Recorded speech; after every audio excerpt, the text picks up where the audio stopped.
بسم اللہ الرحمن الرحیم. بہت اچھا سوال آپ نے فرمایا، دل کو خوشی ہوئی اور بر وقت بھی ہے.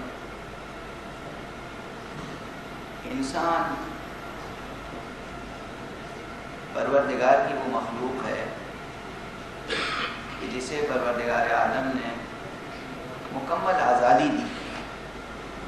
ذہن دینے کے باوجود اسے یہ آزادی دی ہے کہ ذہن کا جبر کے تحت زندگی نہ گزارے. ضمیر دینے کے باوجود اس نے ضمیر کو ایک لطیف ارشاد اور ہدایت اور واعظ کرنے والی حقیقت بنایا ہے، جبر کرنے والی حقیقت نہیں بنایا. جس دن سے انسان اور کائنات ہے اس دن سے ذہن و ضمیر ہے، اور جب تک یہ انسان اور کائنات رہے گا ذہن و ضمیر رہے گا.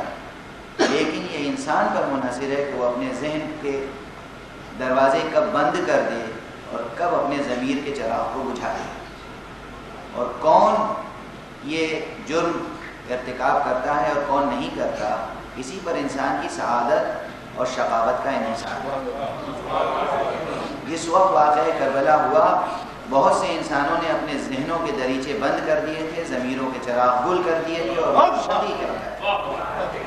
کچھ ایسے بھی تھے کہ جن کے ضمیر اس وقت بھی دھڑک رہے تھے اور ذہن کھلے ہوئے تھے، وہی سعادت مآب کہلائے. ان میں سے کچھ لوگوں نے شہادت پائی اور جنہوں نے شہادت نہیں پائی وہ اس شہادت کے پیغام کو بچانے والے اور حفاظت کرنے والے کہلائے. انہوں نے تاریخ میں ایک بہت بڑا رول پلے کیا ہے پیغام کربلا کو محفوظ رکھ کر.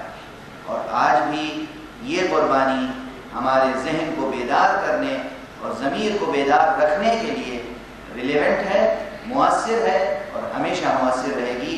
حسین علیہ السلام نے وہ قربانی پیش کی ہے کہ ذہن و ضمیر بشری اس سے کبھی بھی بے نیاز نہیں ہو سکتا.